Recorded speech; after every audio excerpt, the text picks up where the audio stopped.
धामी सरकार के कार्यकाल को 2 साल का वक्त पूरा हो गया है। सरकार के 2 साल पूरे होने पर सीएम धामी ने अपने सरकार की उपलब्धियां गिनाई। सीएम धामी ने कहा, इन्वेस्टर्स समिट से उत्तराखंड चौमुखी विकास की राह पर आगे बढ़ रहा है। सीएम धामी ने कहा, उनकी सरकार ने नकल विरोधी कानून, धर्मांतरण कानून और यूसीसी को लेकर ऐतिहासिक फैसला लिया है।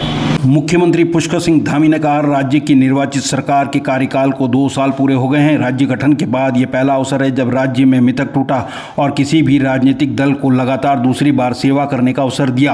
राज्य गठन के बाद पहली बार 2 साल के कार्यकाल के दौरान तमाम बड़ी उपलब्धियां हासिल हुई। साथ ही इन 2 साल के कार्यकाल के दौरान बड़ी चुनौतियां भी आई। सीएम धामी ने कहा कि उनकी सरकार ने यूसीसी को विधानसभा में पारित करवाया। इसके बाद राजभवन भेजा गया, जहां से सहमति मिलने के बाद राष्ट्रपति भवन भेजा गया, जहां से सहमति मिलने के बाद कमेटी गठित की गई जो अपना काम कर रही है। ऐसे में कमेटी का काम पूरा होने के बाद प्रदेश में लागू कर दिया जाएगा। जैसे ही एक्ट लागू होगा उसके बाद सभी के संदेह दूर हो जाएंगे।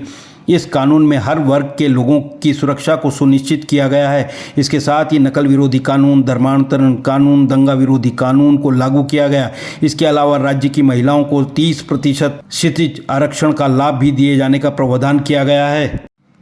सीएम धामी ने कहा कि भ्रष्टाचार मुक्त के लिए 1064 बनाया गया, जिससे उत्तराखंड को भ्रष्टाचार मुक्त राज्य बनाया जा सके।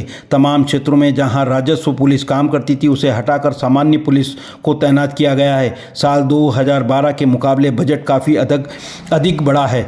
ग्लोबल इन्वेस्टर्स समिट में बड़ी संख्या में लोग आए। अभी तक 81,000 करोड़ रुपए की ग्राउंडिंग प्रक्रिया चल रही है। प्रदेश के उत्पादनों को ब्रांड बनाने के लिए हाउस ऑफ हिमालय ब्रांड तैयार किया गया है। हरिद्वार ऋषिकेश गंगा कॉरिडोर को 2026 तक पूरा करने और शारदा कॉरिडोर के साथ ही प्रदेश में 2 नए शहरों को बसाया जाएगा। जमरानी बांध परियोजना और सौंग डैम परियोजना की मंजूरी मिल गई है।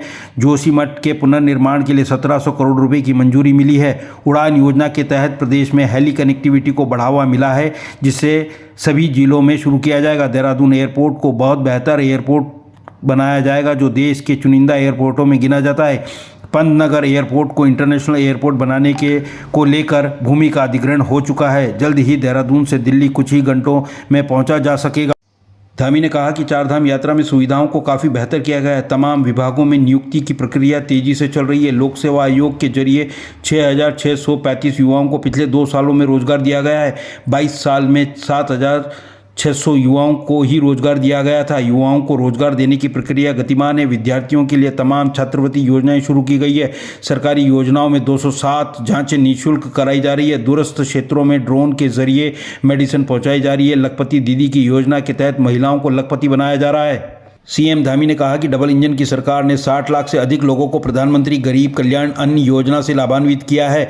किसान सम्मान निधि योजना के तहत 9 लाख लोगों को लाभ मिला है। भगवान राम सभी के आराध्य हैं। इसके लिए अयोध्या में अतिथि गृह बनाने का निर्णय लिया गया है, जिसके लिए यूपी सरकार ने जमीन भी दे दी है। अन्य पार्टियां देश की जनता को बांटने का काम कर रही है। विपक्षी दलों का ये गठबंधन सिर्फ एक छलावा है। सनातन परंपरा में हम जिस शक्ति की आराधना करते हैं उस शक्ति को समाप्त करने का बयान राहुल गांधी ने दिया है।